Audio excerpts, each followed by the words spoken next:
Hi hello అండి, welcome to సాహితీ stories. ఇవాళ మీ ముందు తీసుకొచ్చింది ఎంతో టేస్టీ అయిన ఇడ్లీ పిండి పునుగులు. రోజు ఇడ్లీ తిని బోరు కొడుతుందా? ఒక్కసారి ఈ ఇడ్లీ పిండితోటి ఈవినింగ్ స్నాక్స్గా కానీ పిల్లలకు టిఫిన్గా కానీ చేసి పెట్టండి. ఈ ఇడ్లీ పిండి పునుగులు చాలా టేస్టీగా ఉంటాయి. దీనికోసం ముందుగా ఫ్రెష్గా ఉండే 1 కప్పు ఇడ్లీ పిండి తీసుకోండి. ఒక పెద్ద ఉల్లిపాయ కట్ చేసుకొని మీ రుచికి తగినంత సాల్ట్ వేసుకోండి. అలాగే 2 టేబుల్ స్పూన్లు మైదా వేయండి. 2 టేబుల్ స్పూన్లు అయితే బియ్యం పిండి.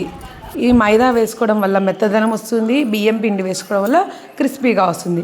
అలాగే కొద్దిగా జీలకర్ర, కొద్దిగా కరివేపాకు కట్ చేసి వేసుకొని బాగా మిక్స్ చేసుకోవాలి.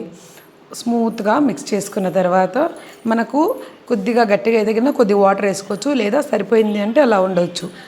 నాకైతే కరెక్ట్గా సరిపోయిందండి. దీనికోసం మనము ఈ పునుగులు వేసుకున్న తర్వాత పునుగుల్లోకి చట్నీ ఎలా రెడీ చేయాలో చూపిస్తాను. ముందుగా పెట్టేసుకొని కొద్దిగా ఆయిల్ వేసుకొని 1 టేబుల్ స్పూను మినపప్పు వేసుకోవాలి. ఆ మినపప్పు వేగిన తర్వాత ఒక 4 పచ్చిమిర్చి ముక్కలుగా కట్ చేసుకొని వేసుకోవాలి. అలాగే 3 టమోటాలు పెద్ద పెద్ద ముక్కలుగా కట్ చేసుకొని వేసుకోవాలి. అవి ఒక 5 మినిట్స్ తర్వాత మగ్గుతాయి. అవి మగ్గిన తర్వాత 3 వెల్లుల్లిని వేసుకోవాలి. అవి కూడా ఒక 5 మినిట్స్ మగ్గిన తర్వాత ఒక రెమ్మ కరివేపాకు, ఒక చిన్న చింతపండు పిచ్చ వేసుకొని బాగా కూడా మగ్గియాలి. అలా మగ్గిన తర్వాత ఒక 5 మినిట్స్ తర్వాత బాగా మెత్తగా అవుతుంది. అలాంటి టైంలో పొయ్యి ఆపేసి పక్కన పెట్టుకోవాలి.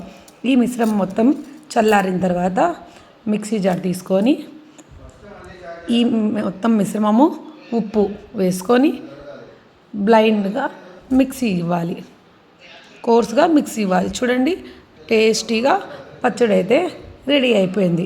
ఇంకా మనం పునుగులు రెడీ చేసుకుందాం. ఈ పునుగులకి మనం ముందుగా రెడీ చేసి పెట్టుకున్న మిశ్రమాన్ని ఒక్కసారి బాగా కలిపేసి మనకు పర్ఫెక్ట్గా ఉన్నప్పుడు బాగా కాగుతున్న నూనెలో చిన్నిగా బుల్లి పునుగులు వేసుకోవాలండి. అంతే అండి, మంచి గోల్డెన్ కలర్ వచ్చే వరకు వేయించుకోవాలి. అంతే, చాలా సింపుల్గా టేస్టీగా కరకరలాడుతూ పునుగులు అయితే రెడీ అయిపోతాయి. ఒక్కసారి నా స్టైల్లో ఈ పునుగులు చేసి పెట్టండి. ఈసారి నుంచి ఇడ్లీ పిండి ఎప్పుడెప్పుడు వస్తుందా, పునుగులు చేసుకొని తిందామా అంటారు. చాలా టేస్టీగా ఉన్నాయి. లైక్ చేయండి, సబ్స్క్రైబ్ చేయండి, ఫాలో చేయండి.